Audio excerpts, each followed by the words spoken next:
क्या घटना पूरी घटी थी, क्या हुआ था? मैं મારી વાઈફને મારા છોકરાને લઈને ઘરેથી નીકળ્યો પાણીગેટે. લગ્નમાં ગયા હતા. મારા ઘર પાસે લગ્ન હતું. ત્યાંથી અમે લોકો મારી વાઈફને છોડી દીધું. મેં ત્યાં ઊભો રહ્યો. ત્યાંથી નરેશ ઉર્ફે લાલી ત્યાંથી ગયો. મને કહે તારું મર્ડર કરી નાખીશ બોલે. મેં કીધું ભાઈ શું વાત થઈ હશે, મને ખબર નહીં. હું ત્યાં ઊભો રહ્યો. એના માનો છોકરો આવ્યો, હર્ષ કહાર. ડેકમાંથી ચાકુ કાઢ્યું. નરેશ કહારના ડેકીમાંથી હર્ષ કહારે ચાકુ કાઢ્યું. મને ચાકુ ગાડીને ગદરમાં લગાવી દીધું. એટલામાં મારા ભાઈ મને બચાવ કર્યું ને પછી લાલીના મોટા ભાઈનો છોકરો એટલે શિવમ કહાર એ તરવાર લઈને આવ્યો. સીધું મારા પર હુમલો કરી દીધું.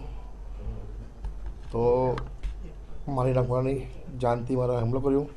સીધું મેં હાથમાં પકડી તરવાર. મારી વચ્ચેની બે આંગળી કપાઈ ગઈ છે, પહેલી और બીજી કપાઈ ગઈ છે.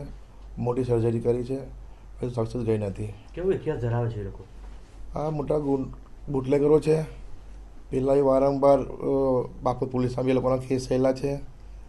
લગભગ મને એટલું આઈડિયા છે કે પોલીસવાળા પર બી હુમલો એ લોકો કરેલો છે. હર્ષ કહારે, શિવમ કહારે, લાલી કહારે, બાપોતમાં બી. ને આ લોકોની હું પીઆઈ સાહેબને, કમિશનર સાહેબને, સીપી સાહેબને વિનંતી કરું છું કે આવા ગુંડાઓની જેવી તમે રેલી કાઢો છો એવી રીતે સાહેબ મારી એક ઉમંગ છે કે હું ગરીબ માણસ છું, હું મીડિયમ ઘરનો માણસ છું. મારી ભાઈની છોકરાને હું કમાઈને ખવડાવું છું. એવી વિનંતી કરું છું સાહેબ બધાને, તમામ મોટા જે અધિકારીઓ છે આવા ગુંડાને જે તમે શિક્ષા આપો છો એવી રીતે આની શિક્ષા આપો ને સખતમાં સખત રિમાન્ડ લો ને એ લોકોને રેલી કાઢો. ને આ લોકો ગુંડાઓ છે, બુટલેગરો છે. તમને કેમ મારવામાં કેમ આવ્યું, શું કહેતા હતા એ લોકો? મને મારવામાં આવ્યું, મને કોઈ આઈડિયા નથી બોસ. મેં મારા બાબાને લઈને ઉભેલો. આ પહેલા તમારો ઝઘડો વગેરે થયો છે એમની સાથે? એ બહુ પહેલાં થયો.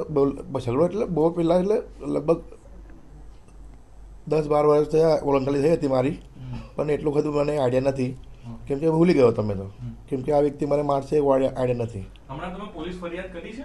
કરી છે ને, ક્યાં કરી છે? પાણીગેટ પોલીસમાં ફરિયાદ કરી છે. સવારે 6 વાગે આવેલા, પંચનામા કરીને ગયા છે. હવે એ લોકોને વિનંતી કરું છું કે સખતમાં સખત એ લોકો પર કાર્યવાહી કરવામાં આવે.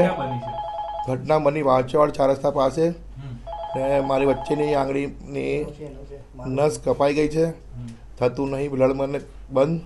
ડૉક્ટરે કીધું છે અહીંયા નહીં થાય તો અમે તને લઈ જઈશું બરોડા હોસ્પિટલ.